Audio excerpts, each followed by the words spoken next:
का जो मूल नाम है वह उनका मूल सिद्धांत है द्वैत। और श्री निम्बार्काचार्य महाराज उनका सिद्धांत है भेदाभेद द्वैताद्वैत। तो एक बार फिर से देख लें, शंकराचार्य का सिद्धांत है विशुद्ध अद्वैत। उनका कहना है कि जीवात्मा परमात्मा में कोई भेद नहीं है, आप ही ब्रह्म हो। शंकराचार्य महाराज का सिद्धांत है सोते ताहि तो ही नहीं भेदा। ये रामायण की पंक्ति है। सो तय, जो वो है वही तुम हो, ताहि तो ही नहीं भेदा, उसमें और तुम में कोई भेद नहीं है। कहा कैसे? वारि बीज इव गावहि भेदा। जैसे जल और जल की तरंग, बोलते तो हैं ये समुद्र के तरंग है, लेकिन क्या तरंग समुद्र से अलग है? जल और तरंग जैसे देखने में बोलने में दो प्रतीत होते हैं, लेकिन उसी जल में जब हवा ने थोड़ा संकेत कर दिया, उसी जल से तरंग उत्पन्न हो गया। क्या तरंग कोई जल से अलग है? वैसे परमात्मा सिंधु की समान है, हम सब उनकी तरंग में, उनकी लहर है। तो तरंग और जल के में जैसे अभेद है, वैसे जीवात्मा और परमात्मा में कोई भेद नहीं है। यह भेद जो मानते हैं औपाधिक, ये सिद्धांत किनका है? शंकराचार्य महाराज का। और उसके बाद भगवान रामानुजाचार्य आए, उन्होंने कहा नहीं, ये नहीं चलेगा। कैसे भेद नहीं है? तुम भगवान हो? अच्छा, भगवान सर्वज्ञ है, तुम अल्पज्ञ हो। तुमको अभी कुछ पूछ दे, फ्रेंच भाषा में बताओगे? भगवान सर्वज्ञ है, सब कुछ जानता है, और तुमको कुछ आता है कुछ नहीं आता, तुम अल्पज्ञ हो। तो सर्वज्ञ और अल्पज्ञ में कोई अंतर नहीं होता। तुम एक देशी हो, परमात्मा सर्वदेशी है। तुम अणु हो, परमात्मा विभु है, ऐसे भेद नहीं है। तुम अंश हो, वो अंशी है। रामायण में लिखा है ईश्वर अंश जीव अविनाशी। तुम अंश हो, वो अंशी है। तुम अल्पज्ञ हो, वो सर्वज्ञ है। तुम सेवक हो, वो स्वामी है। तुम एक देशी हो, वो व्यापक है। तुम शरीराधिष्ठित हो, वो कण कण में विद्यमान है। तुम कर्म करते हो, कर्म का फल भोगते हो, वो कर्म और कर्म भोग से नितांत अलग है, ऐसे अंतर नहीं। तब रामानुजाचार्य ने विशिष्टाद्वैत सिद्धांत की स्थापना की, और इसी सिद्धांत के आधार पर श्री वल्लभाचार्य महाराज ने शुद्धाद्वैत की स्थापना की, श्री निम्बार्काचार्य महाराज ने द्वैताद्वैत सिद्धांत की स्थापना की, श्री माधवाचार्य महाराज ने द्वैत सिद्धांत की स्थापना की। और माधवाचार्य महाराज की भी दो शाखा चलती, जैसे श्री संप्रदाय की महाराज की दो शाखा चलती। एक में आचार्य हुए रामानुजी, तो है भाई ही हमारे, और एक रामानुजाचार्य की परंपरा चली, एक रामानंदाचार्य की परंपरा चली, जिसमें हम लोग आते हैं। महाराज जी हैं जिनके मंडलेश्वर। श्री विष्णु स्वामी महाराज की भी दो शाखा चली, विष्णु स्वामी और वल्लभाचार्य। वैसे निम्बार्काचार्य महाराज की बाद में दो शाखा हो गई, निम्बार्काचार्य महाराज और श्री हित हरिवंश हरिव्यास जी महाराज। हरिव्यासी संत अलग होते। वैसे माधवाचार्य महाराज की भी दो शाखा चली, माधवाचार्य जी और श्री चैतन्य महाप्रभु। चैतन्य महाप्रभु द्वैत सिद्धांत को ही मूलता मानते हैं। उनके सिद्धांत का नाम है अचिंत्य भेदा भेदवाद। ये चार संप्रदाय वैष्णवों के हैं, इसलिए जब भंडारा आदि होता है चार संप्रदाय के, ऐसा साधु लोग बोलते हैं। तो आज तो छिलका छुड़ा के बता दिए चार संप्रदाय क्या होता है। ये लिखा हुआ यहाँ चार संप्रदाय।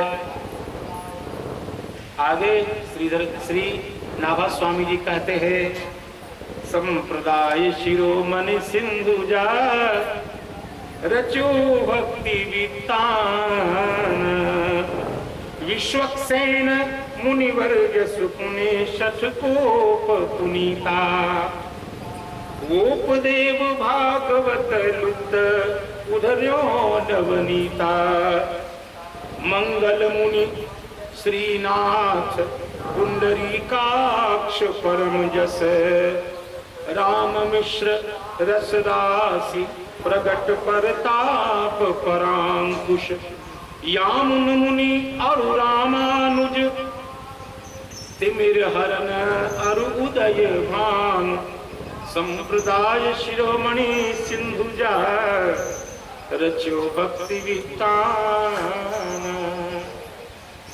ये छप्पे है, इसको वृंदावन के लोग बहुत बढ़िया से गाते हैं। नैक ठहरी जा श्याम बात एक सुनी जा बेरी दौड़ो जावे कहाँ दीठी चंचल यति तेरी ब्रज में मचो चबाओ बात फैलो घर घर में कीरति रानी लली धसी है तेरे उर्मा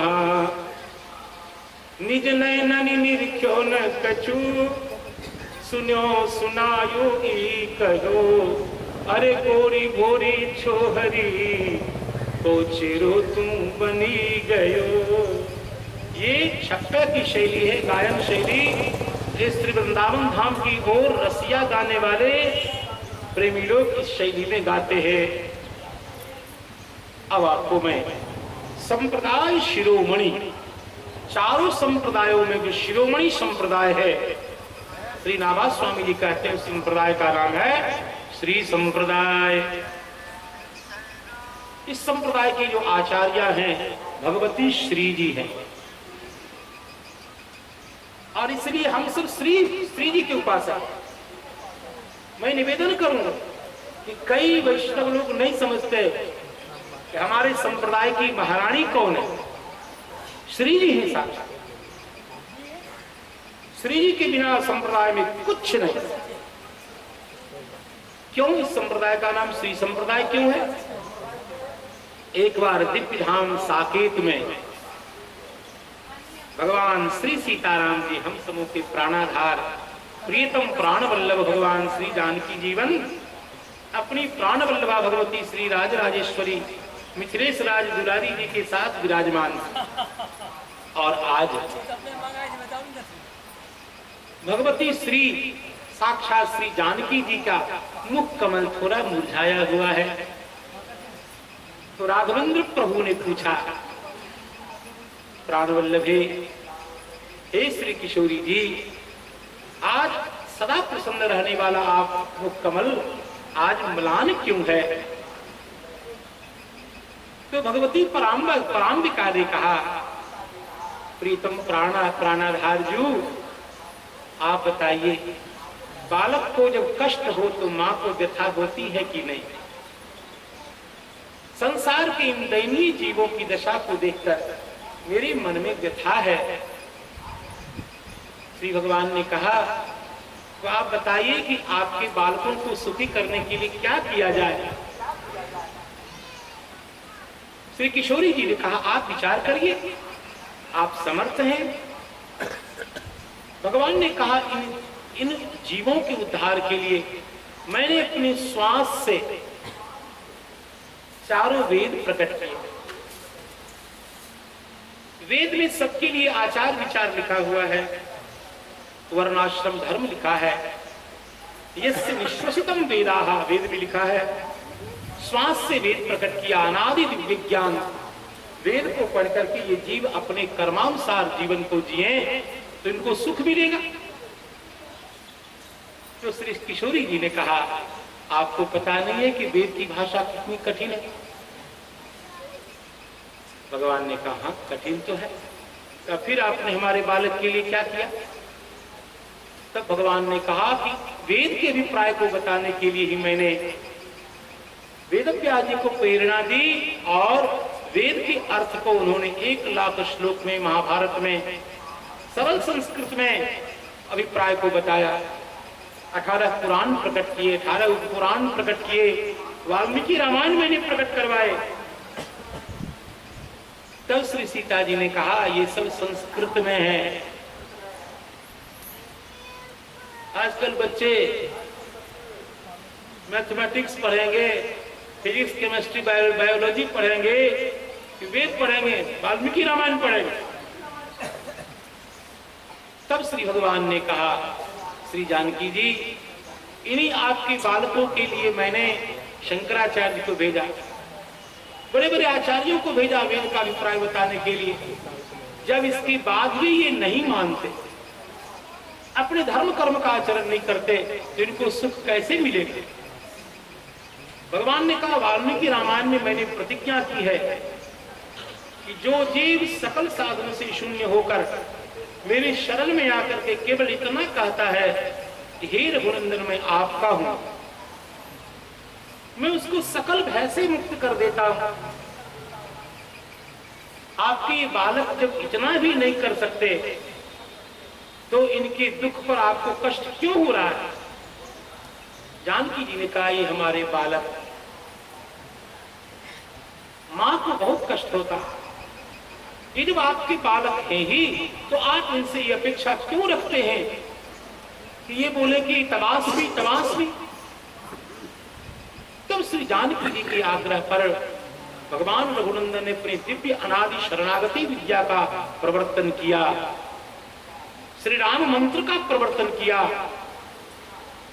षडक्षर मंत्र राज जो राम तात्पर्योपनिषद में, महानारायणोपनिषद में, अन्य राम उत्तर तात्पर्योपनिषद में, पूर्व तात्पर्योपनिषद में, अन्य उपनिषदों में जो दिव्य षडक्षर मंत्र राज का वर्णन है, भगवान ने कहा, जानकी जी आपके द्वारा संसार के लोगों को ये दिव्य मंत्र परंपरा प्राप्त हो जाए और फिर इस मंत्र का जप करते हुए गुरु के द्वारा प्राप्त करके सब मेरे धाम का अधिकारी हो सकता है और तब सब मेरे आनंद को प्राप्त कर लेगा।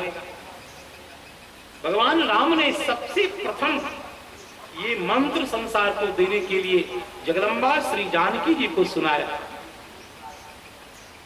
श्री जानकी जी ने कृपा करके वही राम मंत्र श्री हनुमान जी महाराज को प्रथम लाडले लाल हनुमान जी को श्री जानकी जी ने, श्री हनुमान जी ने मंत्र परंपरा के हिसाब से ब्रह्मा जी को, ब्रह्मा जी ने वशिष्ठ जी को, वशिष्ठ जी ने, इस क्रम से ये मंत्र परंपरा आई और वही हमारे श्री संप्रदाय की मंत्र परंपरा, राम मंत्र की परंपरा चली, जिसको श्री संप्रदाय, वैष्णव संप्रदाय कहते हैं।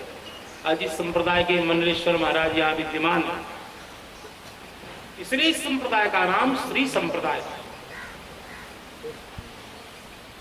अब आप रामानुजाचार्य के चरित्र में प्रवेश करें, इसके लिए पूरी भूमिका और अब फिर प्रवेश करेंगे। एक समय था, कैसा? जिस समय अज्ञान के कारण लोग वेद विहित याग को छोड़कर जिह्वा लोलुप होने के कारण, देखो भगवती की उपासना के दो मार्ग हैं। भगवती की उपासना के दो मार्ग, वाम मार्ग और दक्षिण मार्ग। वाम मार्ग में पंचमकार का विधान है, निषेध नहीं कर सकते, गलत बात है। जिसको आगम का ज्ञान नहीं है वही निषेध करेगा। जो पांच मकार हैं, मध्य, मुद्रा, मत्स्य, मैथुन आदि जो पंच मकार हैं, ये वाम मार्ग में शक्ति उपासना में विधान है। शक्ति उपासना की परंपरा के बहुत बड़े आचार्य विराजमान है यहाँ। दक्षिण मार्ग में देखो भगवती की उपासना के अनेक प्रकार हैं। शंकराचार्य महाराज मूलतः स्मार्त होते हुए भी श्री विद्या के उपासक। शंकराचार्य महाराज की जो उपासना पद्धति है वो श्री विद्या की उपासना पद्धति है और यही पद्धति उत्तर भारत के क्रम में श्री स्वामी करपात्री जी महाराज ने श्री विद्या का प्रवर्तन किया। श्री विद्या दक्षिण मार्ग की उपासना पद्धति है। भगवती राजराजेश्वरी, त्रिपुर सुंदरी, भगवती ललितांबा की उपासना होती है। 10 महाविद्या की उपासना। 10 महाविद्या भगवती कालिका मां, काली तारा महाविद्या। कोई हमारे तिलक को देखकर केवल वैष्णवी में मत समझ लेना। काली तारा महाविद्या षोडशी भुवनेश्वरी भैरवी छिन्नमस्तमस्ता च विद्या उमावती तथा बगला सिद्धिश्च विद्या मातंगी कमलात्मिका एतादश महाविद्याः सिद्धिविद्या प्रकीर्तिता। भगवती काली कालिका मां, जिनकी दो प्रकार की उपासना होती है, दक्षिण मार्ग से वाम मार्ग। दक्षिणेश्वर भगवती काली अलग है और वाम मार्ग की उपासना भी बहुत जगह प्रसिद्ध है। वैसे दश महाविद्या की उपासना हो, नवदुर्गा माता की उपासना हो, भगवती त्रिपुर सुंदरी की उपासना हो, इस सब मिला जुला करके मूल श्री तत्व, शक्ति तत्व, आदि शक्ति की उपासना है। लेकिन कभी कभी अज्ञान के कारण हम मूल धारा से भटक कर समर्पण उपासना पद्धति की उपेक्षा करके अज्ञान के कारण जब हम निरीह पशु का वध करने लग जाते हैं तब गड़बड़ होता है। अज्ञान के कारण ऐसे विप्रवर्जिया है। विप्रवर्जिया ब्राह्मण को सत्य प्रधान उपासना करनी चाहिए। दुर्गा सप्तमी में विप्रवर्जिया का संकेत, ब्राह्मण मार काट इन सब चीज से बचे। उचित है जो सात्विक वस्तु से पराम्बा की उपासना करे। क्यों? त्वं वैष्णवी शक्तिरनंत वीर्या विश्वस्य बीजं परमासि माया सम्मोहितं देवी समस्तमेतत् त्वं वै प्रसन्ना भुवि मुक्ति हेतुः। पुष्प से, पायस से, कन्या की पूजा करने से, चंडी पाठ करके, पुरस्चरण करके, उनके मंत्र का अनुष्ठान करके, उनके चरणों में साष्टांग प्रणिपात करके हम वंदन कर सकते हैं। उनके सहस्त्र नाम का पाठ करके, उनके दिव्य स्तोत्रों का पाठ करके, उनके दिव्य पुराणों का वाचन करके, नियम निष्ठा का पालन करते हुए जगन माता को प्रसन्न किया जा सकता। लेकिन कभी कभी हम दुराग्रह के कारण, अज्ञान के कारण मुख्य मार्ग से हट जाते हैं और निरीह पशुओं के वध को ही सबसे बड़ी उपासना मान लेते हैं, तो ये गलत हो जाता है। और एक समय ऐसा आया, वाम मार्गियों ने ऐसा तांडव मचाया भारतवर्ष में कि पशुओं की कौन कहे, कोई मनुष्य भी अपने घर में सुरक्षित अनुभव नहीं करने लगा। अभी कुछ दिन पहले अखबार में मैंने पढ़ा, एक सदाचारी ब्राह्मण, लोगों को पता नहीं था, संध्या वंदन कर रहे थे और अंधा होकर के कोई वाम मार्गी आया, सूर्यार्घ देकर के बैठे ही थे, बस मदान होकर के उनके मस्तक पर खड्ग का प्रहार किया। अब बताओ ये किस प्रकार की उपासना? एक आचार पुनीत ब्राह्मण संध्या वंदन कर रहा है और आप उपासना के नाम पर उनका वध कर रहे हैं। ये रक्त उपासना का क्या अभिप्राय? यही स्थिति बनी थी भारतवर्ष की उस समय। कोई व्यक्ति अपने को सुरक्षित नहीं मानता था कि कब वाम मार्गी आएगा और हमें देवी के नाम से हमारा वध कर देगा। जब ऐसी स्थिति हो गई तब इन निरीह पशुओं ने, मनुष्यों ने भगवान की स्तुति की, भगवान हमारी रक्षा हो। जब आवाज पहुंच गई, निवेदन पहुंचा भगवान श्रीमन नारायण के चरण कमल में, तो भगवान ने ही बुद्धावतार धारण किया। बुद्ध अवतार श्री जयदेव स्वामी, जिनकी कथा वर्तमान में है, लेकिन अभी 20-25 किलोमीटर आगे, बहुत दूर है। जयदेव स्वामी जी हुए बहुत बड़े भगवत भक्त, बंगाल में उस बंग प्रांत में हुए और भगवान के ऐसे भक्त। देखो संस्कृत में गीत लिखने की परंपरा के आचार्य जयदेव जी हुए, हिंदी में भी जो गायन लिखने की परंपरा हुई उसके आचार्य जयदेव जी हुए। देखो संस्कृत के श्लोकों को गाना बहुत कठिन है, क्योंकि संस्कृत के श्लोक के साथ संधि समास ऐसे ऐसे कठिन शब्द जिसकी जीभ टूटी हुई नहीं है, तो कैसे गाएगा उसको ताल में सुर में। लेकिन जयदेव जी ने प्रथम गीत की रचना की। संस्कृत में प्रथम जो गीत आया वो जयदेव जी के द्वारा, और ऐसे से सुंदर ललित गीत गाए। ललित लमंग लता परिशीलन कोमल मलय समीरे विहरति हरि विह सरस बसंते। आप देखेंगे कहीं भी कोई संयुक्त शब्द नहीं मिलेगा, संस्कृत होने पर भी जल्दी संयुक्त नहीं मिलेगा। हमारे गुरु जी महाराज कहते थे यदि हृदयं सरसं मनः यदि विलास कलाश कुतूहलम ललित कोमल कांत पदावली श्रुतदा जयदेव सरस्वती। यदि मन सरस हो जाए तो जिनके ललित काव्य का गायन होना चाहिए वो श्री जयदेव जी महाराज। पद्मावती चरण चारण चक्रवर्ती ऐसे जयदेव जी जिनकी प्रथम रचना गीत गोविंदम। ये मैं इसलिए भी बोल रहा हूं कि हमारे कोई भाई भतीजा कोई आईएएस आईपीएस की परीक्षा दे रहा हो और कहीं उसके प्रश्न में आ जाए आईएएस वाले में कि गीत गोविंद रचना है, 4 ऑब्जेक्टिव आ गया, कालिदास, जयदेव, भारवी, महाकवि हर्ष, किसमें टिक लगाएगा। कथा केवल आप लोगों को बताने के लिए नहीं, उन बच्चों को बहुत प्रेरणा मिल रही है, किसमें टिक लगाएगा। गीत गोविंद रचना है जयदेव स्वामी जी की, और उसी अष्टपदी में एक लाइन है निंदसी यज्ञ विधेह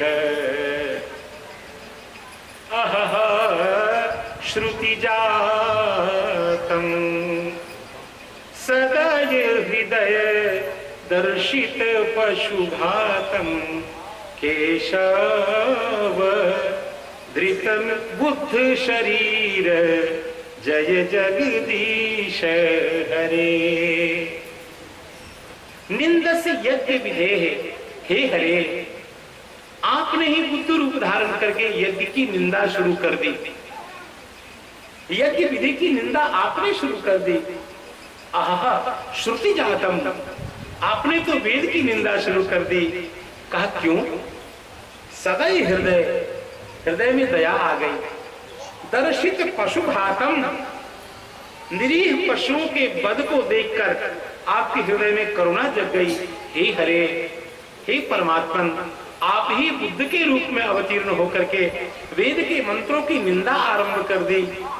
पशु हिंसा जिस यज्ञ में हो उस यज्ञ की आपने ही निंदा शुरू कर दी।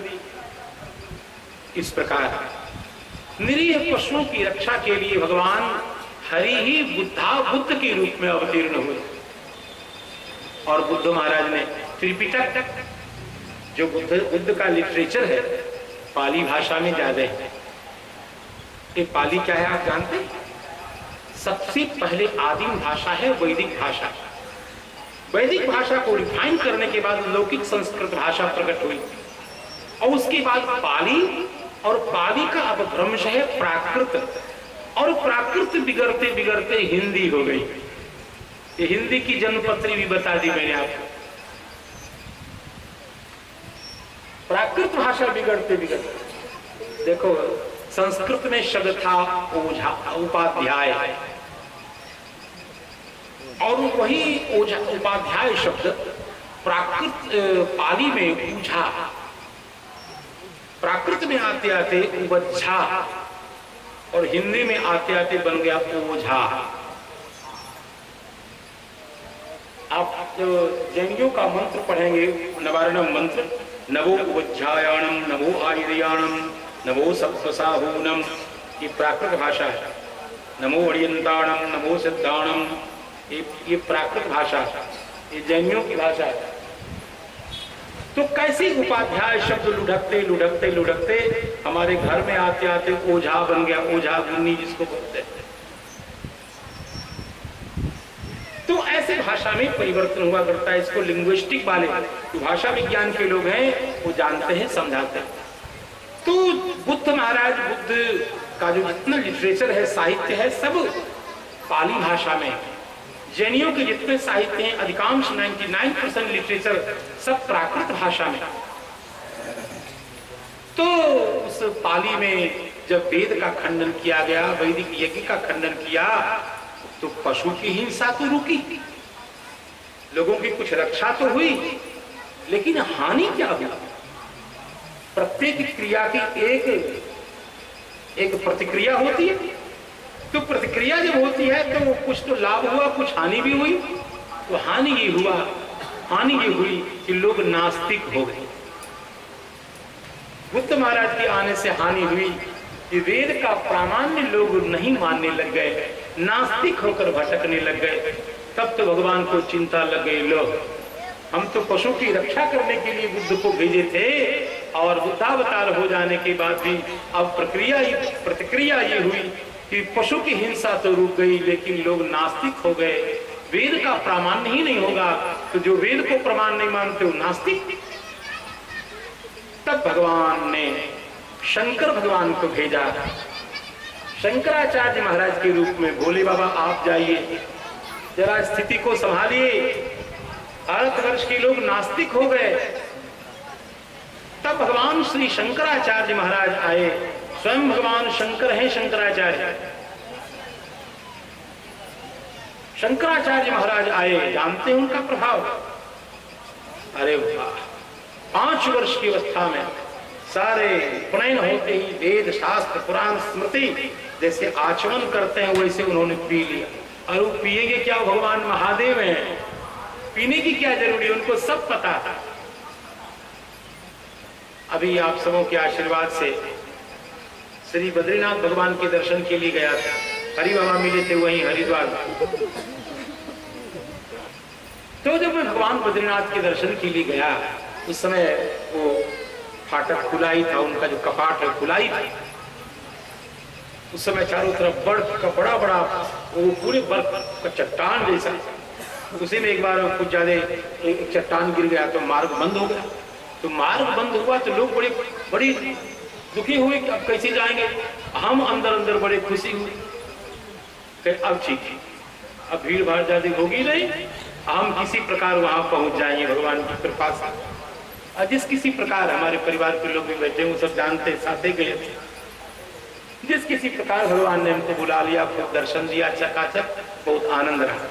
जब हम वहां गए तो सोचे कि अब तिब्बत का क्षेत्र आ गया, और उस महात्मा ने, शंकराचार्य महाराज ने, उस छोटी अवस्था में भारत के चारों कोनों पर एक एक मठ की स्थापना की।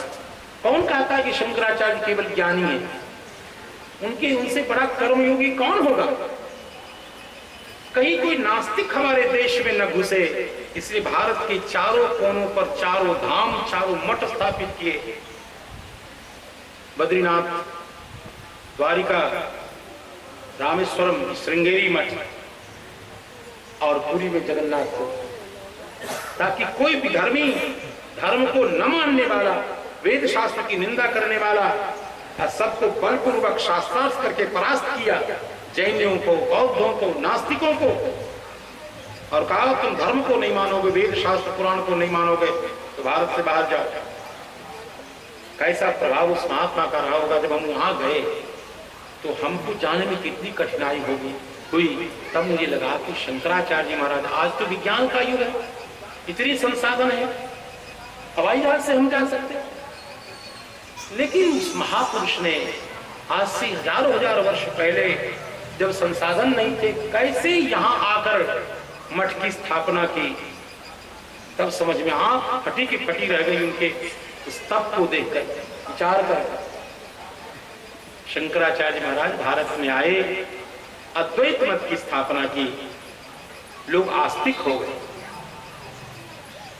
लेकिन धर्म की स्थापना हो गई, वेद की स्थापना हो गई, यज्ञ आदि की स्थापना हो गई, लेकिन प्रत्येक क्रिया की एक जो प्रतिक्रिया होती है वो उनके अवतार के बाद भी हुई। और वो क्या हुई कि अद्वैत सिद्धांत का प्रचार प्रसार किया। और सिद्धांत का मतलब क्या है कि श्लोके नारद प्रवक्ष्यामि यदुक्तम ग्रंथ कोटिभि ब्रह्म सत्यम जगन मिथ्या जीवो ब्रह्मैव न परः। ये शंकराचार्य का सिद्धांत, ब्रह्म ही सत्य है, संसार मिथ्या है, जीवात्मा परमात्मा ही है और कोई नहीं।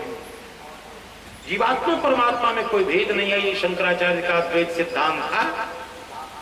और उस सिद्धांत को पाकर के सब लोग ब्रह्म समझने लग गए अपने आप। सब लोग अपने आप को ब्रह्म समझने लगे। मैं ब्रह्म, भले ही गुटखा खा रहा हो लेकिन मैं ब्रह्म, कुछ नहीं आता हो लेकिन ब्रह्म।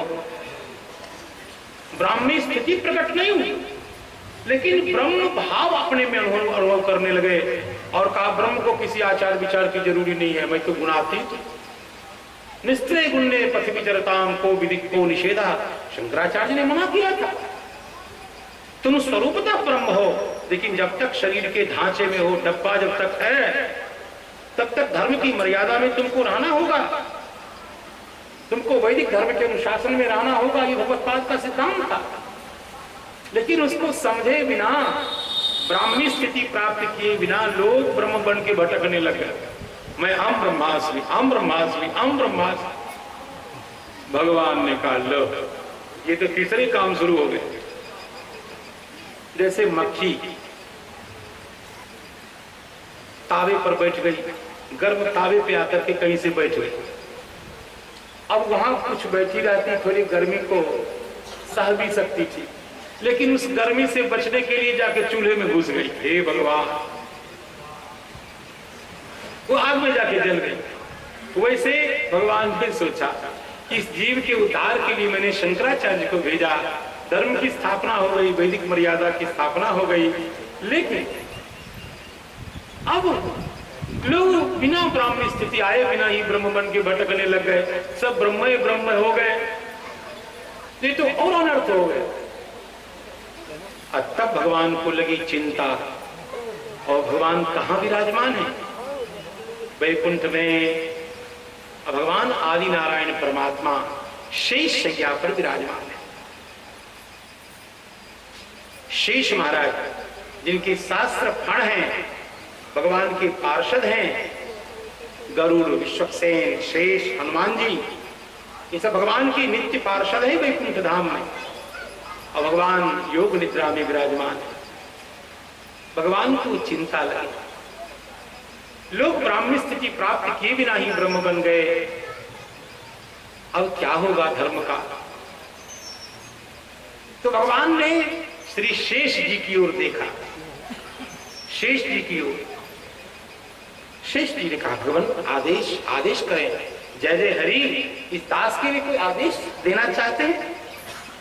भगवान ने मुस्कुराकर कहा शेष जी, आप मेरे लिए एक काम करिए, आप संसार में जाइए और मेरी भक्ति का प्रचार प्रसार करिए। संसार के लोगों में ये भाव भरिए कि तुम ब्रह्म नहीं हो, ब्रह्म के अंश हो। संसार के लोगों को ये बताइए कि तुम सीतापति नहीं हो सकते, तुम राधापति, तुम पार्वती वल्लभ नहीं हो सकते, तुम उनके अंश हो। भगवान स्वामी हैं, तुम सेवक हो। सेवक से भाव का विस्तार करिए, मेरे प्रेम, मेरी भक्ति का विस्तार करिए। धर्म की मर्यादा जो छिन्न भिन्न हो रही है, और आप रामानुजाचार्य के रूप में जाइए, आप बनिए रामानुजाचार्य। जब जब मेरा अवतार हुआ है तब आप हमारे साथ रहे हैं। अभी आप शेष के रूप में हैं, सतयुग में अनंत रूप में विराजमान रहते हैं। जब मैंने राम रूप को धारण किया तो आप मेरे छोटे भाई बने लक्ष्मण। जब मैं कृष्ण रूप में अवतीर्ण हुआ तो आप मेरे बड़े भाई बने बलराम, और अब कलयुग में आप रामानुजाचार्य के रूप में जाइए। आपका नाम नहीं बदलूंगा, नाम वही रहेगा, लक्ष्मण जी वाला, राम के अनुज, नाम वही रहेगा। लेकिन आप जाइए और संसार के लोगों में भक्ति का भाव भरिए। लोग जो ब्रह्म बन के भटक रहे हैं उनको बताइए तुम ब्रह्म नहीं, ब्रह्म के सेवक हो, दास हो, उनके अंश हो, उनकी भक्ति से तुम्हारा कल्याण होगा। हम ब्रह्मास्मि करने से दम्भ बढ़ेगा, अहंकार बढ़ेगा, अपने धर्म और कर्म से तुम च्युत हो जाओगे। इसलिए अपने स्वरूप को समझो। तो शेष भगवान ने ऐसे मस्तक झुका लिया, मतलब स्वीकृति नहीं दी। भगवान ने कहा शेष जी आप स्वीकृति नहीं दे रहे हैं। शेष जी ने कहा भगवान मैं स्वीकृति कैसे दूं, इस कलिकाल में मैं कैसे जाऊंगा। आपने कहा कि भक्ति भाव भरिए लोगों को मेरा प्रेम, मेरी भक्ति, मेरी उपासना बताइए। ये कितना कठिन काम है। आप हमें संसार में भेजेंगे और आपको पता है भगवान संसार की क्या स्थिति है। कलि केवल मल मूल मलीना, पाप पयो निधि जन मन मीना। कलि केवल मल मूल मलीना, पाप पयो निधि जन मन मीना। कलि के लोगों का मन इतना मलिन है। कलयुग के जीवों का मन अत्यंत अपवित्र है। ये इतने पाप परायण हैं कि जैसे नदी की मछली, तालाब की मछली एक क्षण के लिए भी तालाब से, नदी से अलग हो जाए तो छटपटा करके प्राण त्याग देती है, वैसे कलिकाल के जीव पाप को छोड़ ही नहीं सकते। एक क्षण के लिए भी पाप से अलग नहीं रहना चाहते। और वो भी मछली सरयू जी की मछली नहीं, गंगा जी वाली मछली नहीं, पाप पयो निधि जन मन मीना। पाप रूपी समुद्र की मछली है ये कलयुग के जीव। और आप हमें भेज रहे हैं कि मेरे जीवों को, मेरे पुत्रों को भक्त बनाइए। आप एक तरफ तो आप हमें भेज रहे हैं संसार में आचार्य बना करके, और इधर आपका कठोर कानून कितना कठोर है आपको याद है? आपने कितना कठोर कानून लगा रखा है। निर्मल मन जन सो मोहि पावा, मोहि कपट छल छिद्र भावा। आपका कानून इतना कठोर, कलयुग के जीव की दशा ऐसी, और हमें आप आचार्य बना करके भेज रहे हैं। हम कैसे जाएं बताइए। आप अपनी शर्त पहले कुछ ढीली करिए तब जाऊंगा। आपकी शर्त है कि जब तक जीव का मन शुद्ध नहीं होगा तब तक वो मेरा प्रेमास्पद नहीं बन सकता। निर्मल मन जन सो मोहि पावा। निर्मल मन वाला व्यक्ति ही मुझको प्राप्त कर सकता है।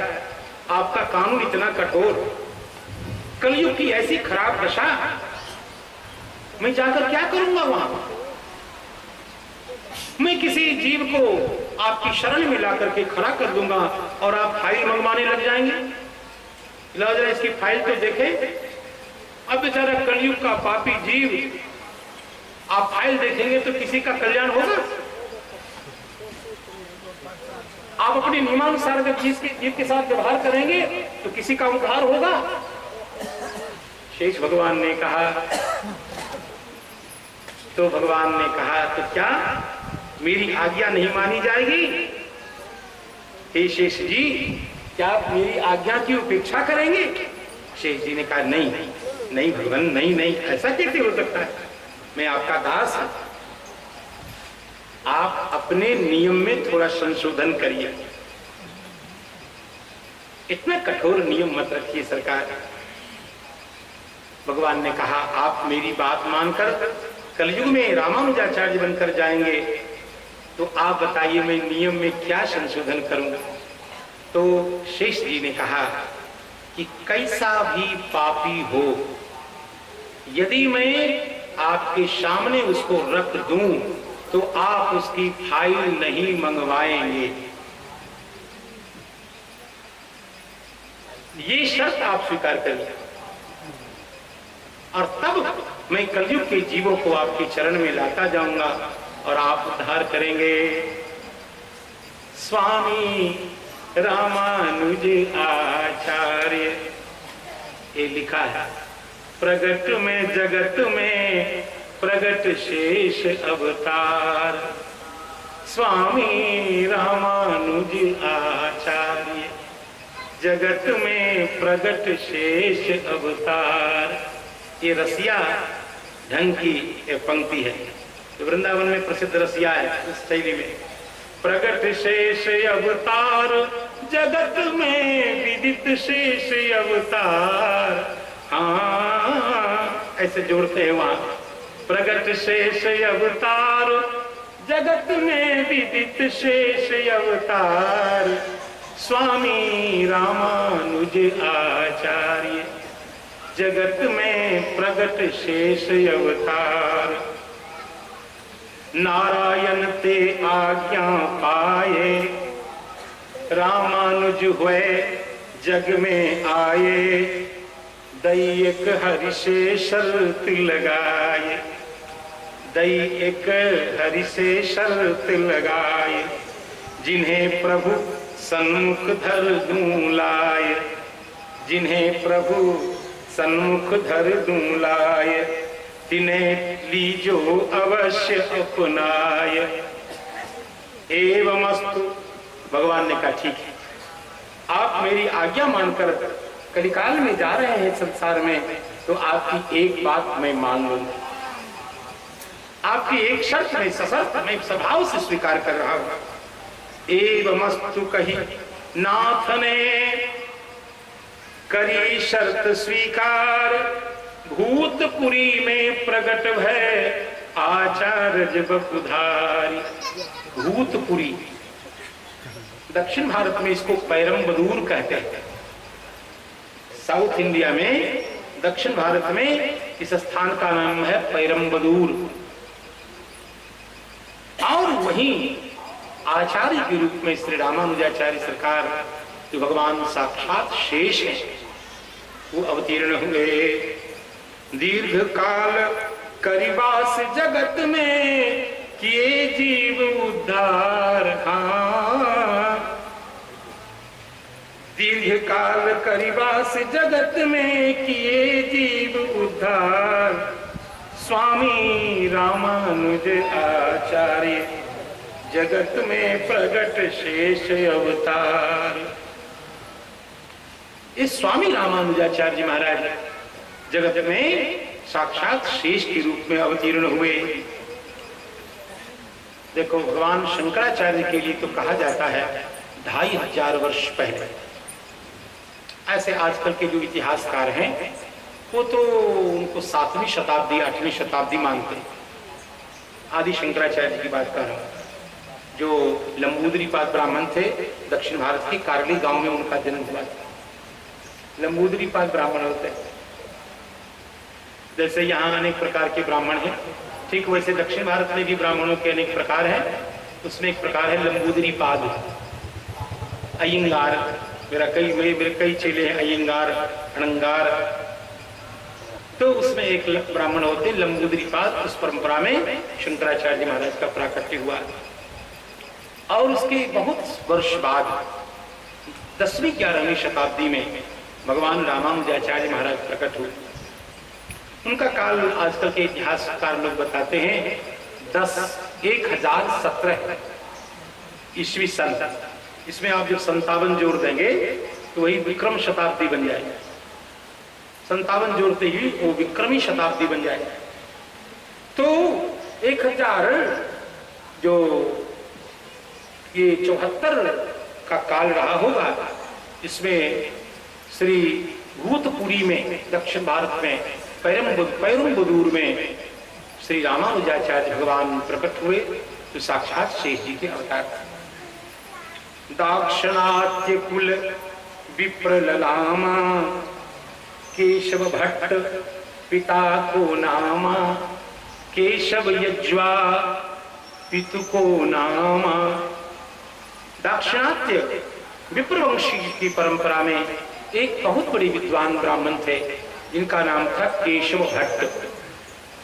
लोग इनको केशव यज्वा भी कहते थे क्योंकि आहिताग्नि ब्राह्मण थे और नित्य अग्निष्टोम दर्श कपाल पौर्णमास आदि स्रोत याग का नित्य संपादन करते थे, इसलिए लोग इनको केशव यज्वा के नाम से भी जानते थे। मातु श्री कांतिमती गुण खान, और उनकी मां का नाम था कांतिमती। देखो दक्षिण भारत में इनका नाम था भूमि पेराट्टी भूदेवी। ये दक्षिण भारत की शब्दावली, वहां के तमिल भाषा में उनका नाम था भूमि पेराट्टी भूदेवी, इनकी मां का नाम वहां की भाषा में। और उत्तर भारत में जो लोग उनकी मां का नाम जानते हैं कांतिमती देवी। पिताजी का नाम है केशव यज्वा और उनकी जननी का नाम है, पूज्य माता जी का नाम है कांतिमती देवी। इष्ट प्रभु वरदराज सुखदान। कांचीपुरम के आसपास के हैं ये ब्राह्मण, तो कांचीपुर के जो प्रधान देवता हैं श्री वरदराज भगवान। यदि यहाँ से किसी ने कांचीपुरी जाकर के उनका दर्शन किया हो, भगवान वरदराज का दर्शन, मेरे ऊपर बड़ी कृपा रखते हैं, वो बुलाते रहते हैं, दर्शन देते रहते हैं वरदराज भगवान। तो ये दोनों पति पत्नी पूरा का पूरा परिवार वरदराज भगवान के सब भक्त थे। इष्ट प्रभु वरदराज सुखदान। जब आचार्य चरण श्री रामानुजाचार्य कुछ बड़े हुए तो कम ही अवस्था में विवाह इनका कर दिया गया। श्री रामानुजाचार्य का विवाह वो स्वल्प अवस्था में कर दिया गया। सुत ही ब्याहि पितु तन तजे। अपने पुत्र का विवाह करके देव दुर्योग से इनके पूज्य पिताजी का शरीर पूरा हो गया, शरीर शांत हो गया। रही अवस्था थोर। रामानुजाचार्य की अवस्था बहुत कम थी।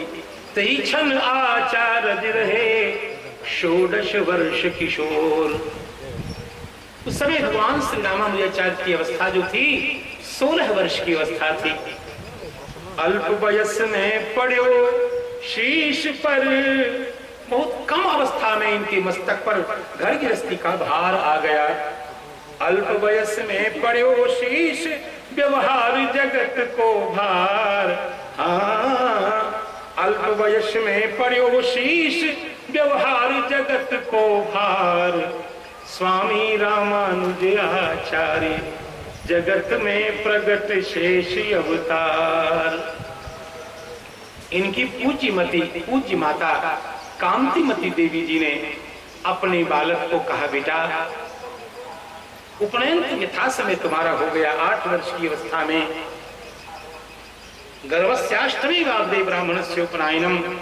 आपके पूज्य पिताजी ने समयानुसार उपनयन कर दिया। किसी कारणवश विवाह भी समय से पूर्व ही हो गया।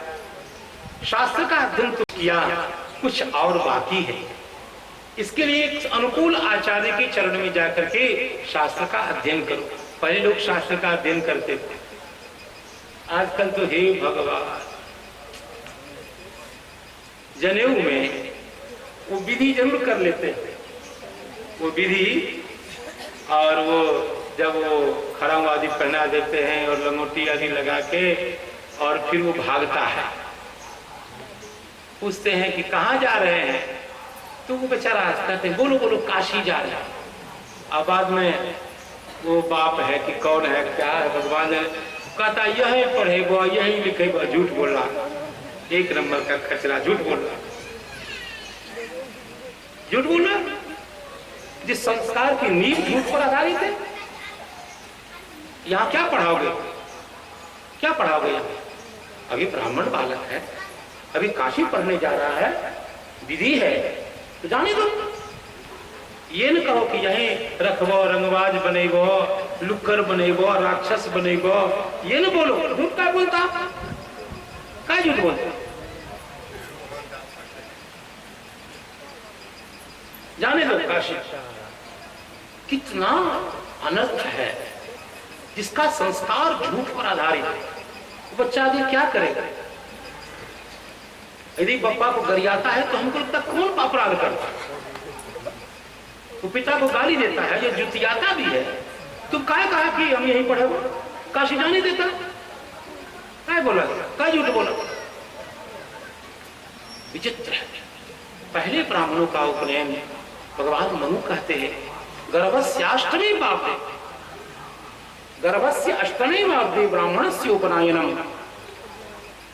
उपनयन होते ही काशी जा रहा है, जाने दो, पढ़ेगा, शास्त्र पढ़ेगा, वेद पढ़ेगा।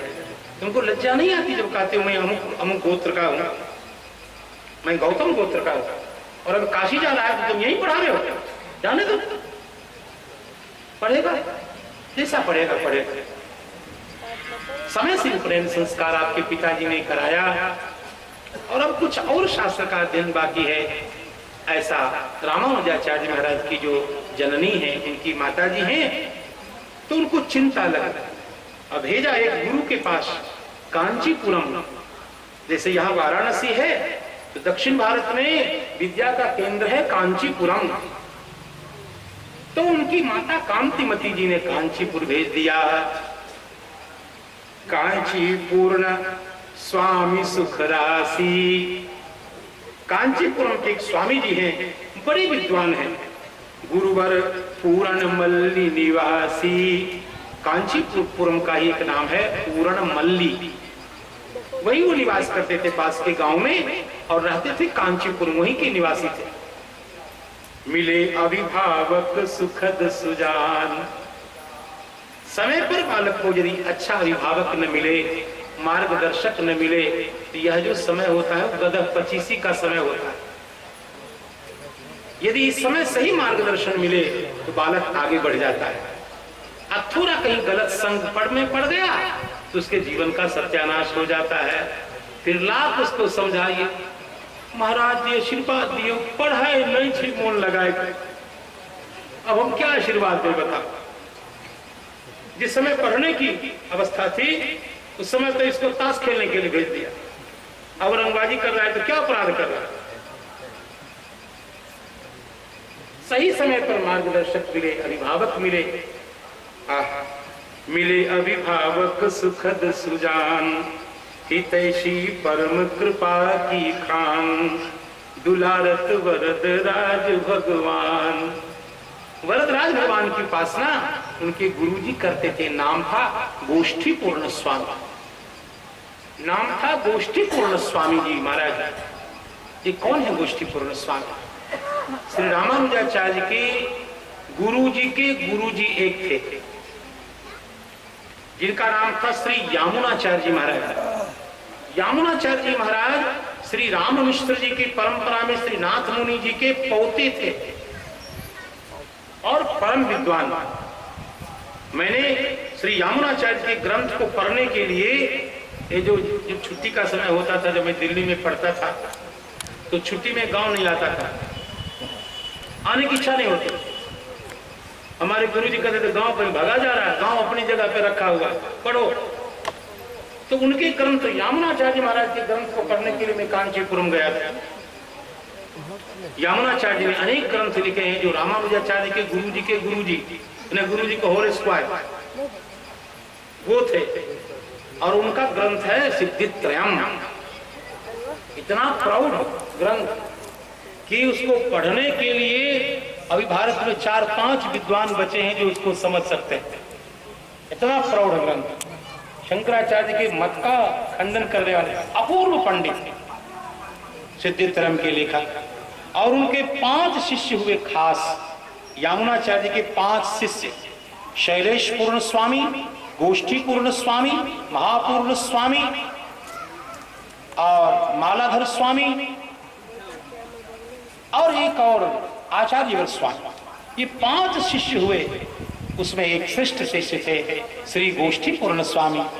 रामानुजाचार्य की मां ने उनके पास भेजा कहा बेटा शास्त्र का अध्ययन तो करना ही, वेद शास्त्र पुराण व्याकरण न्याय मीमांसा ये पहले हमारे यहाँ की पढ़ाई होती थी।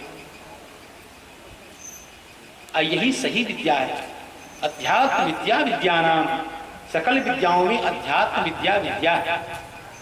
संसार की अन्य विद्या नहीं, वो शिक्षा है। वो लोक में जीने का एक ज्ञान है, एक बोध है कि कैसे हम समाज में अमुक वस्तु को जानेंगे, अमुक वस्तु को जानेंगे।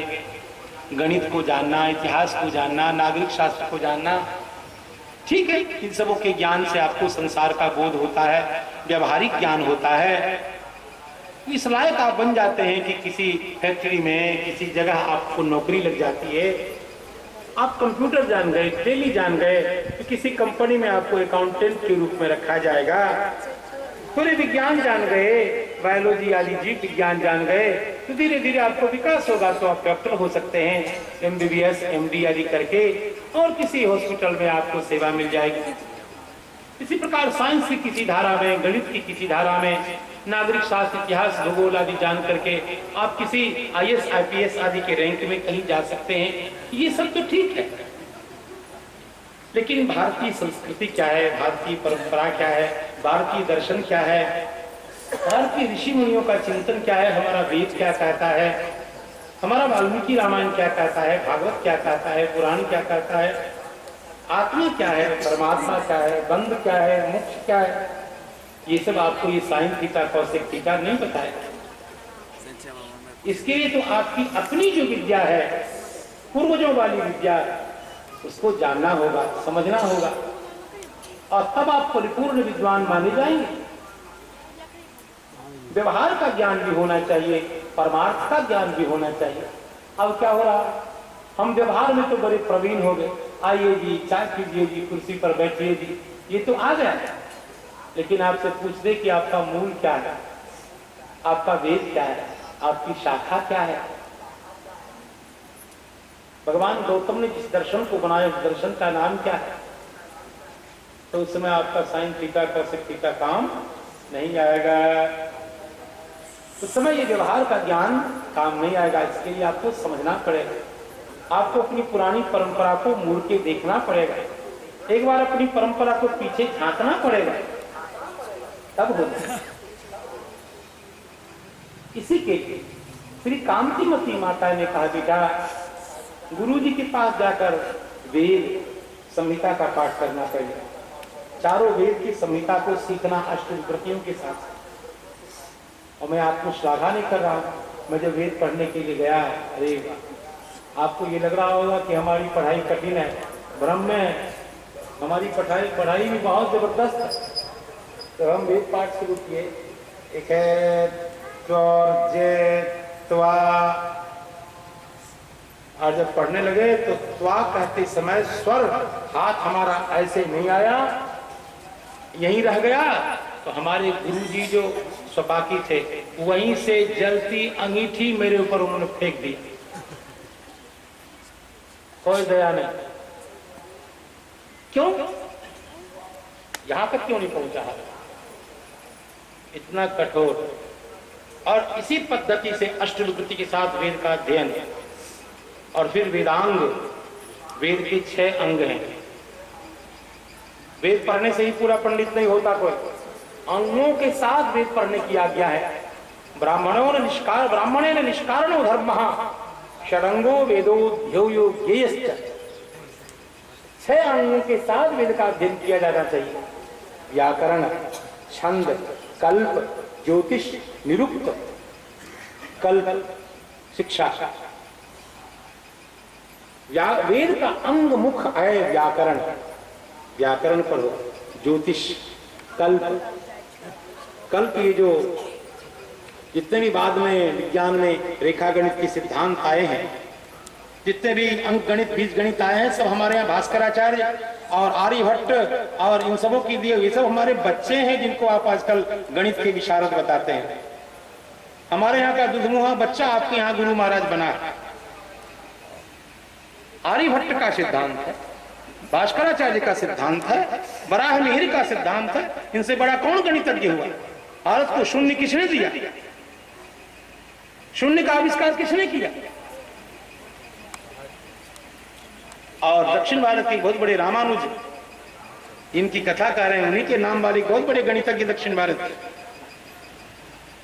भैया हो, हम अपनी परंपरा भूल गए। आपको लगता है संस्कृत का मतलब केवल पूजा पाठ कराने की थी? गलत है, इस भ्रम को दूर कर लीजिए आप। संस्कृत में 20 सब्जेक्ट है, जिसमें अलग अलग एमए, पीएचडी और डीलिट होता है, अलग अलग। जिस विश्वविद्यालय में मैं पढ़ाता हूं वहां 20 सब्जेक्ट है, शायद सुशील जी देख के आए। 20 विषय है और 20 का डिपार्टमेंट अलग है। जो वेद डिपार्टमेंट है वो व्याकरण वाला नहीं है, व्याकरण मीमांसा का नहीं, मीमांसा का न्याय, विधान, वेदांत, ज्योतिष, कर्मकांड, जैन दर्शन, इतिहास।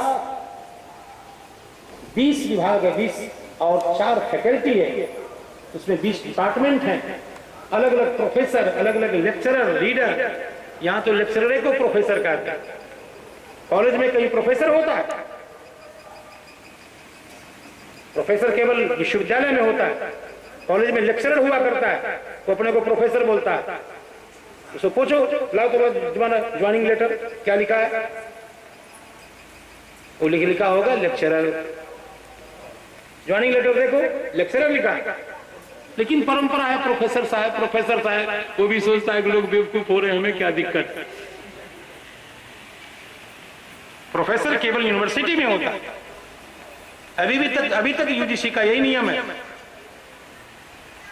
सभी डिपार्टमेंट में अलग अलग professor, assistant professor, associate professor, ये सब होते हैं। अब नया नियम, मैं उस कमेटी में था, कि अब जो पीजी कॉलेज है अभी तक भी लागू नहीं हुआ है। फाइल हमारे यहाँ घूम रही। जो पीजी कॉलेज है वहां एक प्रोफेसर का पोस्ट दिया जा सकता है, अभी अंडर कंसिडरेशन चल रहा है, विचाराधीन है। चले, तो संस्कृत में 20 अलग अलग विषय हैं। आपका यह जो बालक है केवल व्याकरण धारा का है, मुझे वेद नहीं आता, मुझे क्या क्या नहीं आता है इसको पहले बता देता। मुझे वेद का ज्ञान नहीं है, मुझे इतिहास का ज्ञान नहीं है, दर्शन का ज्ञान नहीं है, न्याय का, वेदांत का, मीमांसा का, साहित्य का, किसी का ज्ञान नहीं। मैंने बचपन से एक ही सब्जेक्ट पढ़ते एक ही सब्जेक्ट, एक व्याकरण, बस। और भी उसी में नियुक्त हुआ, लेक्चरर उसी में बना, रीडर उसी में बना, प्रोफेसर उसी में बना, डीन बना, अमुक बना। एक सब्जेक्ट, एक ही साधे सब सदे, एक जगह लग जाओ, उसी को निरंतर पढ़ते रहो, तब तक पढ़ते रहो जब तक शरीर न छूट जाए, पढ़ते ही रहो, तब उस विषय में आपको थोड़ा सा ज्ञान होगा। अब 20 पांव नाव पे पैर रखने से विकास नहीं होता। तो बंधुओं, संस्कृत की अलग अलग शाखाएं हैं। ये मान लेना कि संस्कृत का मतलब केवल पूजा पाठ है। मुझे फिर याद आ गया, हम लोग जाते थे, लो अब हो गया, हमारे गांव में एक शंख हो जाने की व्यवस्था हो गई। हम जब जाते थे ये लोहड़ा वाला स्कूल जो था उसमें, तो हमारे मित्र लोग हंसते थे। उनकी भावना खराब नहीं थी। हमारे तो मित्रवर श्री विनय जी बैठे हुए, हम लोग लंगोटिया यार एक क्लास में एक जगह बैठ के एक बेंच में बैठ के पढ़ते थे। इतना बढ़िया बजा रहे थे नाल, क्या बात, हमको गौरव हो रहा था। तो हम लोग साथ पढ़े।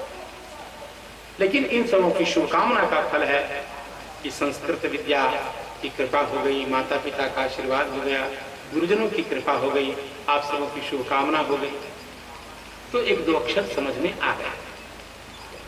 उसी से हमारे बाल बच्चे पल रहे हैं, चकाचक हो रहा है, किसी वस्तु की कमी नहीं। आज के दिन एक संपन्न से संपन्न व्यक्ति को जो संसाधन है भगवान ने उसी पाणिनि जी की कृपा से, उसी एवं अयोज की कृपा से, उसी व्याकरण शास्त्र की कृपा से सब कुछ है। और सबसे दुर्लभ वस्तु है कि सीताराम जी की कृपा है। अब क्या चाहिए भैया? अब कुछ नहीं चाहिए। अब यही चाहिए कि निरंतर भगवान का नाम लूं, और पराम्बा भगवती श्री जानकी जी के चरण कमल का ध्यान करूं और उन्हीं के चरण कमल का ध्यान करता करता शरीर छोड़ दूं, बस और कुछ नहीं। ये बात मैंने क्यों कही? संस्कृत के विषय में हम लोग को भ्रम है। संस्कृत का अनेक विस्तार है। ये जो गणित है ना, जिसको हम गणित कह रहे हैं आजकल, अंक गणित, बीज गणित, ये सब ज्योतिष के गणित ज्योतिष से उत्पन्न हुआ। ये लीलावती एक ग्रंथ है ज्योतिष में।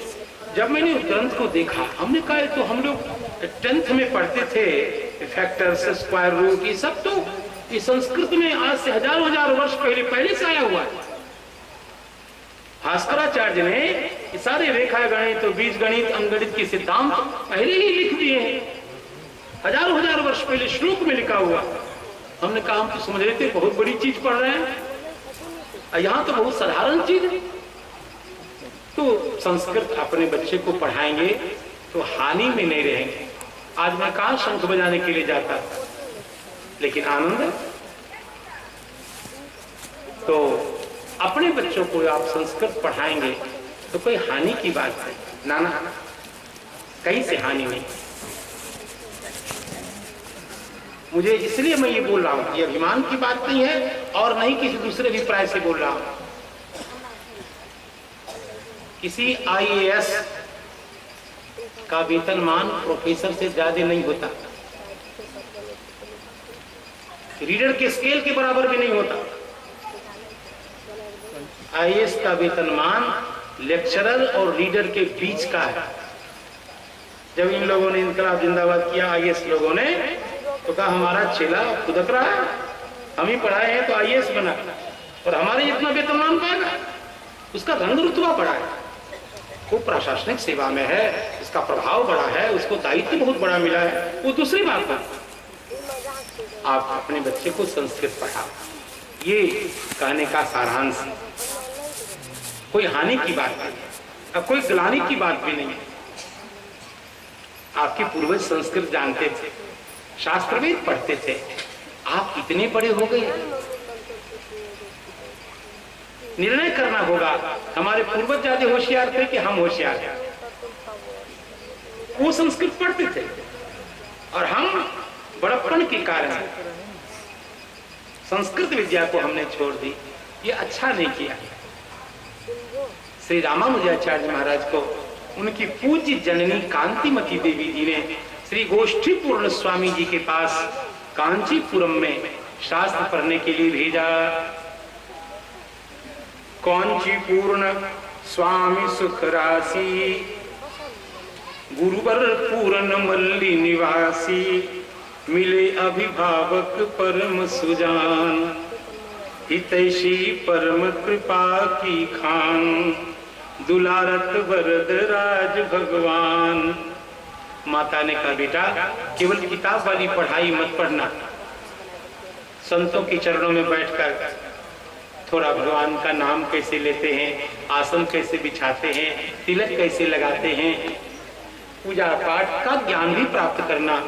साधु संतों के चरणों में जब बैठोगे कुछ भक्ति के संस्कार आएंगे, कैसे भगवान को जगाते हैं, कैसे भगवान की आरती करते हैं, कैसे भगवान को तिलक लगाते हैं, कैसे भोग लगाते हैं, यह भी साथ साथ सीखना। केवल ये नहीं कि व्याकरण पढ़ना और ये सब व्यावहारिक जो भगवान की पूजा आदि का ज्ञान है, इस ज्ञान से वंचित रहोगे तो एकांगी विद्वान होकर रह जाओगे।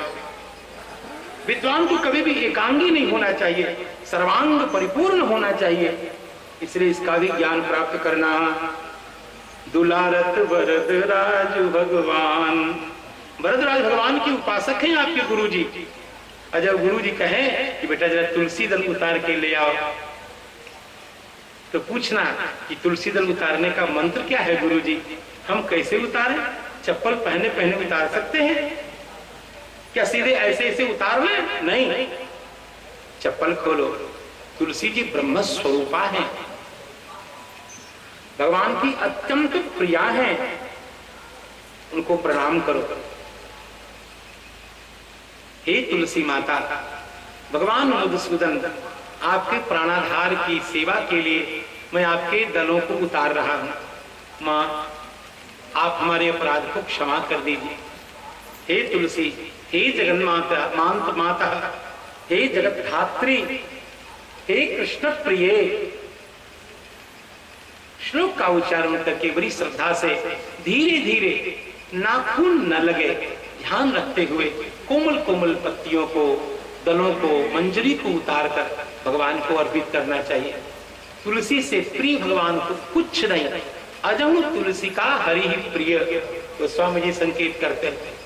भगवान स्वयं तुलसी की माला पहनते हैं। आपको पता वैष्णव तुलसी की माला क्यों पहनते हैं? जो रामायण जी की कथा कहते हैं उनसे निवेदन है, भगवान राम तुलसी की माला पहनते हैं कि नहीं? भगवान राम को आप आदर्श मानते हैं, अपना परम प्रभु मानते हैं, और भगवान राम तुलसी की माला पहनते हैं कि नहीं? पहनते। कई लोग हैं कि घर में तो पहनते हैं, ससुराल जाते हैं तो उतार देते हैं, स्टैंडर्ड खराब हो जाए। लेकिन भगवान राम ससुराल में तुलसी की माला पहन के पहुंच गए। कुंजर मणि, रामायण की पंक्ति है, कुंजर मणि कंठा कलित पूर्ण तुलसी का माल। ये रामचरितमानस में लिखा है, कुंजर मणि कंठा कलित पूर्ण तुलसी का माल। तुलसी माला क्यों पहने? जिसको तुलसी जी में विश्वास नहीं है उसको सनातन धर्म में विश्वास नहीं, सनातन धर्म में विश्वास नहीं। जब हम भगवान की सेवा के लिए जाते हैं तो ब्रह्म सायुज्य, ब्रह्म सादृश्य को प्राप्त करके जाते हैं। जब हम स्नान करते हैं, संध्या करते हैं, तब भगवान की सेवा में जाने लायक बनते हैं। तुलसी जी ब्रह्म स्वरूपा है, उनके सामीप्य से ब्रह्म साजात्य प्राप्त हो जाता है। जब तक ब्रह्म साजात्य प्राप्त नहीं होता तब तक हम भगवत कैंकर्य में जाने के अधिकारी नहीं रहते। इसीलिए तुलसी की माला पहने, जैसे खूब सुंदर व्यंजन बना के तैयार कर दिया, थाल में स्थापित करके भगवान के आगे रखते, और फिर भगवान अपेक्षा रखते हैं ये तुलसी दल छोड़ेगा तब मैं शुरू करूंगा। तुलसी दल अर्पित करते हैं तो थाली का सारा नैवेद्य भगवान स्वीकार करते हैं। वैसे यदि आप अपने जीवन को भगवान के लिए भोग लगाना चाहते हैं कि पूरा का पूरा जीवन भगवान स्वीकार करें, तो तुलसी माला पहन करके अपने जीवन को भगवान के चरणों में समर्पित करो। हे रघुनंदन, जैसे आप विविध नैवेद्य को तुलसी दल देखते ही स्वीकार कर लेते हैं, वैसे इस दास के शरीर को, मन को, बुद्धि को, जीवन को आप स्वीकार कर लीजिए। पूजिया जो पढ़ा लिखा लोग है, टिप टिपिया, ये कहेगा हाँ तुलसी पिन का झूठ बोलते हो, ये टिप टिपिया। यही इसी से पता लगता है कि ये ज्ञान दरिद्र है, इसको कहीं से कुछ पता नहीं।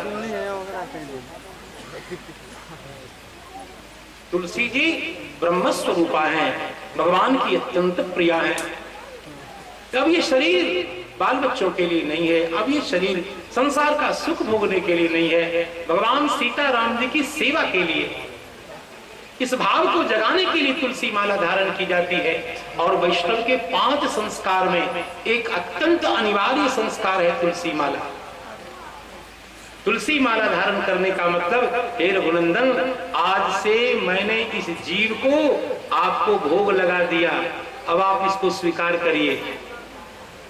गुरु जी जब तुलसी की माला धारण कराते हैं तो इसी भावना से कि मैंने इस जीव को आपके चरणों में भोग लगा दिया, अब तो इसको स्वीकार कर लीजिए। तुलसी दल कैसे अर्पित करे, कैसे भगवान की आरती करे, कैसे 14 बार भगवान की आरती की जाती है, कितनी बार चरण में, कितनी बार नाभि तक, कितनी बार मुखमंडल में, और कितनी बार सर्वांग आरती होती है। केवल आप व्याकरण मत पढ़ना, केवल न्याय वेदांत मत पढ़ना बेटा, थोड़ा सा गुरु जी के पास बैठकर वो कैसे शालिग्राम जी की सेवा करते हैं, कैसे वरदराज भगवान की आरती करते हैं, ये भी देखना। कांतिमती माता ने पूरी बात समझा करके श्री रामानुज स्वामी जी महाराज को भेजा। कांचीपूर्ण स्वामी जी के चरण में आकर के ब्राह्मण बालक कैसे प्रणाम करता है आपको पता है? प्रणाम करते ही समझ में आता है ये ब्राह्मण बालक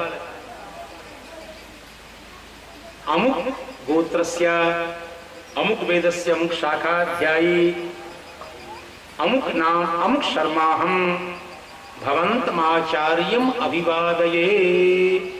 ऐसा कहके ब्राह्मण बालक गुरु को प्रणाम करता था। अपने नाम गोत्र का उच्चारण करके गुरु को प्रणाम किया जाता था। अभी यदि मैं किसी को कहता हूं तुमको प्रणाम करने की तमीज नहीं है, उसको लगता मैं एमए पास हूं और मुझे तो एकदम दुत्कार दिया उन्होंने। अरे एमए पास हो गए लेकिन तुमको सही में तमीज नहीं है प्रणाम करने। भगवान मनु कहते हैं गुरु को प्रणाम करे व्यस्त पाणिना, व्यस्त पाणी से प्रणाम करे। ज्ञान नहीं है, कुछ भी करता है चलेगा। नाम बोले गौतम गोत्रस्य सामवेदस्य कौथुम शाखाध्यायी, नाम लेकर के अमुक शर्माहम भवन्तम आचार्यम अभिवादये, ऐसा कह के वो प्रणाम करे। फिर आचार्य उत्तर देंगे आयुष्मान भव। वो उदात्त में होना चाहिए। वेद के स्वर होते उदात्त अनुदात्त स्वरित। स्त्री को कैसे आशीर्वाद देना है, पुरुष को कैसे आशीर्वाद देना है, ब्राह्मण को कैसे आशीर्वाद देना है, क्षत्रिय ने प्रणाम किया तो उसको कैसे आशीर्वाद, आयुष्मान एधि इंद्र ब्रह्मन, क्षत्रिय को ऐसे आशीर्वाद देना। स्वस्ति आयुष्मान रामानुज शर्मन, ऐसे ब्राह्मण को आशीर्वाद देना। इन विधियों का ज्ञान शास्त्र पढ़ने से होता। जब इस प्रकार प्रणाम किया रामानुजाचार्य ने तो उसी प्रकार आयुष्मान एधि ऐसा आशीर्वाद दिया। श्री गोष्ठीपूर्ण स्वामी जी महाराज ने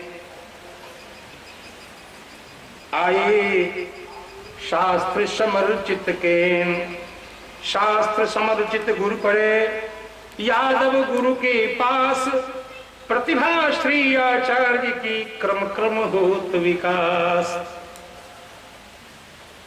श्री गोष्ठीपूर्ण स्वामी जी ने कहा रामानुज अभी मैं भगवान की सपरिया में लगा हूं, एक अनुष्ठान और पुरस्चरण में बैठा हूं, इसलिए बेटा तुम ये पास में एक बहुत बड़े विद्वान हैं जिनका नाम है यादव प्रकाश, उनके पास जाओ। वो वेदांत के बहुत बड़े विद्वान हैं, उनके चरणों में बैठकर पहले ब्रह्म सूत्र का अध्ययन करो, व्याकरण आदि तो पढ़ा हुआ है, अब थोड़ा ब्रह्म सूत्र का न्याय का अध्ययन करो उनके चरणों में जाकर के। तो गोष्ठीपूर्ण स्वामी जी के आदेश पर रामानुजाचार्य श्री यादव प्रकाश जी के पास जाकर के पढ़ने लगे।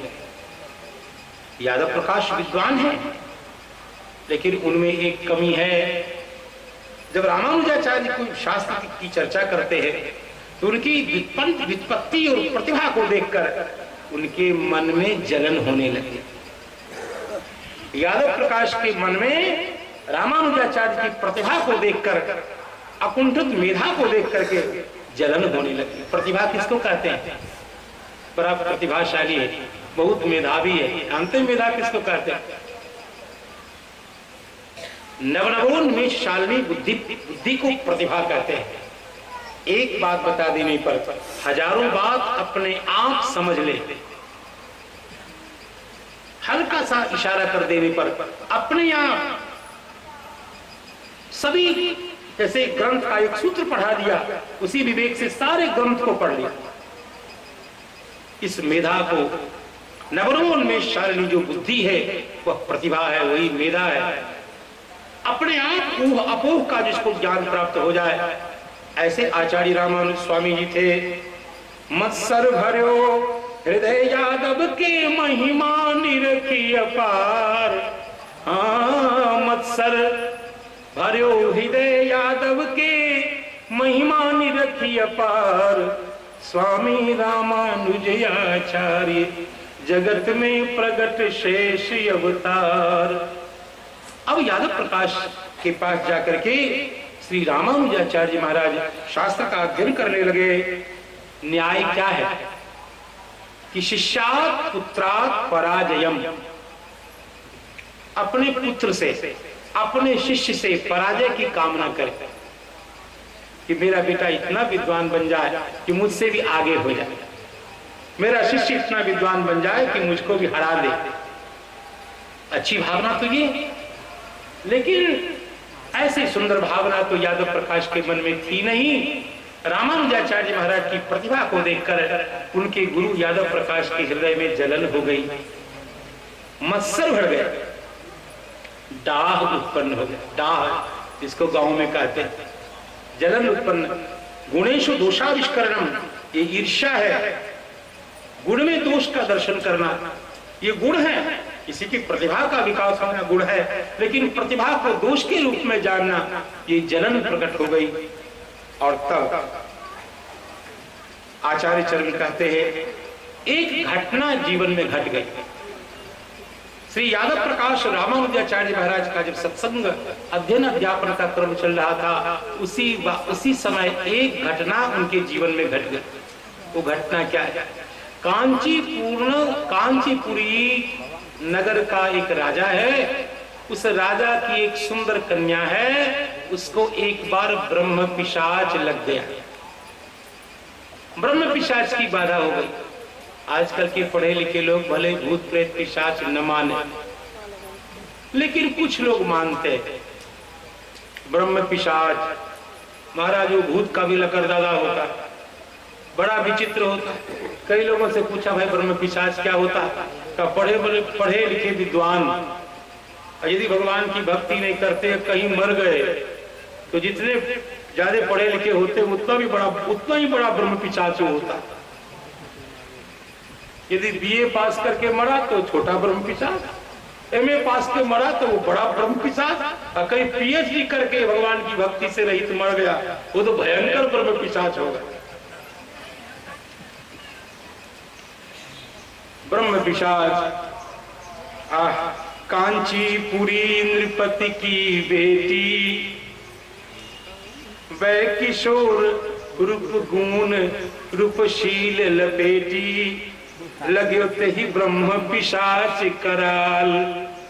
एक ब्रह्म पिशाच लग गया उस सुंदरी कन्या को। यतन ही मोचन हित भूपाल। अपनी बेटी को ब्रह्म पिशाच से मुक्त करने के लिए राजा ने अनेक प्रयास किए।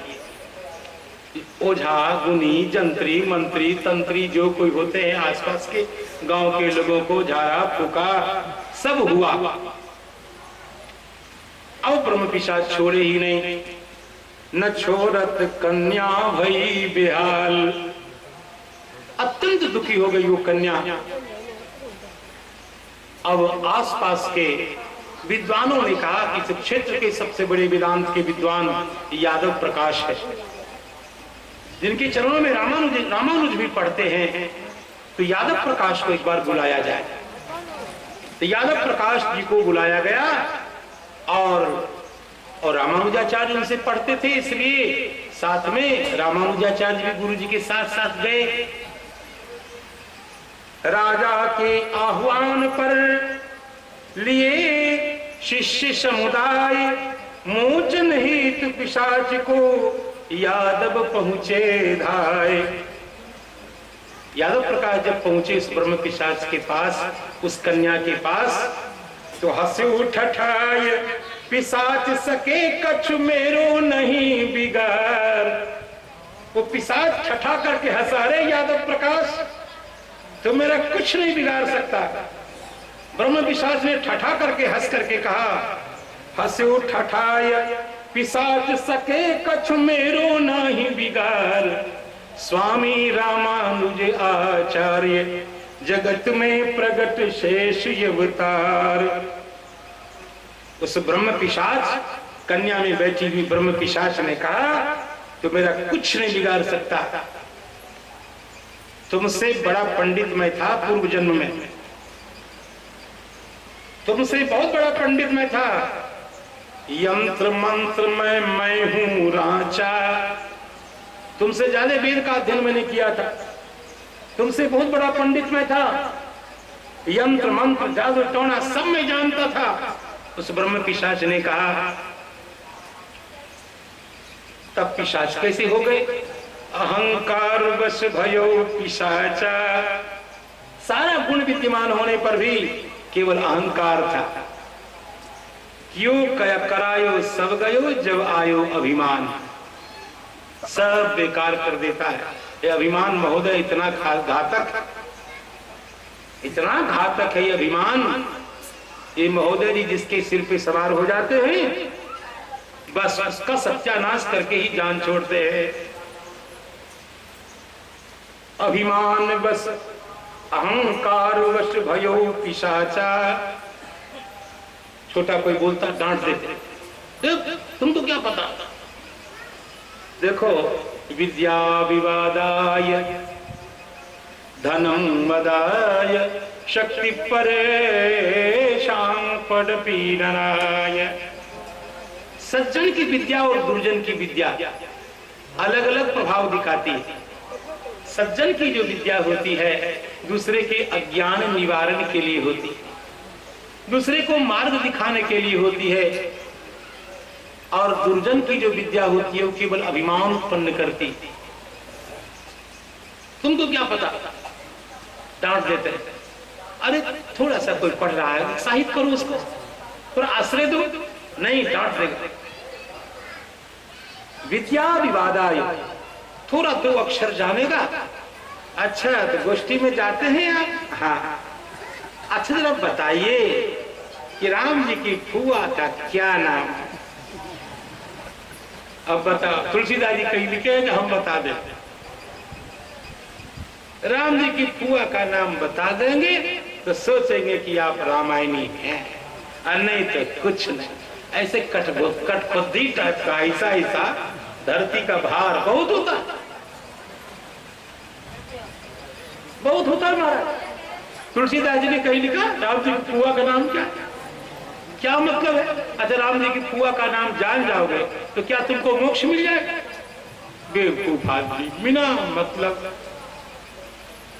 वो बात जाननी चाहिए। इस बात को जानने से भगवान के चरणों में प्रेम भरे, अपने धर्म और संस्कृति का ज्ञान हो, व्यवहार का ज्ञान हो, लोक और परलोक का ज्ञान हो, व्यवहार और परमार्थ का ज्ञान हो, उसकी जिज्ञासा तो उचित है। उस वस्तु को नहीं जानते हैं तो पश्चाताप भी होना चाहिए। एक ऐसे ही थे, मैं क्या बताऊं, हमारे पास के गांव से कई प्रेमी लोग आए। पहले यही होता था बारात में, अब तो विवाह अलग डिजाइन का हो गया। अब तो विवाह है कि क्या है समझने में भी वो बड़ी कठिनाई होती है। पहले गांव में महफिल आदि लगता था, गांव के लोग एक दूसरे के गांव के लोग आते थे, कुछ पूछते थे और रामायण की चर्चा चलती थी। हमको याद है, हम तो थे बहुत छोटे ही, तो कुछ जानते नहीं थे, ये बिल्कुल सत्य बात है। लेकिन हमारे गांव के लोग मेरा मुझसे इतना स्नेह करते थे, उनको भ्रम था कि बच्चा कुछ रामायण जानता है। तो गांव में जब ऐसी कोई बात होती थी, किसी के विवाह हुआ है तो बारात में हमको जरूर ले जाता कि कभी कोई ऐसी बात होगी तो ये बच्चा जाएगा तो कुछ पूछे उछेगा तो बोले, भले हमको कुछ ना आवे, उस समय कुछ हमको आता भी नहीं था। अभी भी क्या आता था? तो पहले विवाह इस रूप में होता था। गांव के लोग सभी बड़े पुराने पुराने ऐठे लोग होते थे, खटियाल प्रश्न करते थे। ये देहाती शब्द इसलिए बोल रहा हूं कि अभी नहीं बोलूंगा तो कब बोलूंगा, गांव में बैठा हूं। ऐसे ऐसे प्रश्न करते भैया हो। ऐसा प्रश्न, जिस प्रश्न को जानने से, उत्तर जानने से हमारा आत्म कल्याण न हो, तो ऐसा प्रश्न केवल दूसरे को दुखी करने के लिए होता है। ऐसा प्रश्न करने से कोई अगला उत्तर नहीं देता है। यदि वो बहुत प्रतिष्ठित आदमी है और आपके प्रश्न करने से उत्तर कहीं नहीं दे सका, उसके मन में यदि कष्ट हो गया, उसका अनादर हो गया, तो आपको बहुत बड़ा पाप लगता है। संभावितस्य चाकीर्तिः मरणादप्यति रिच्यते।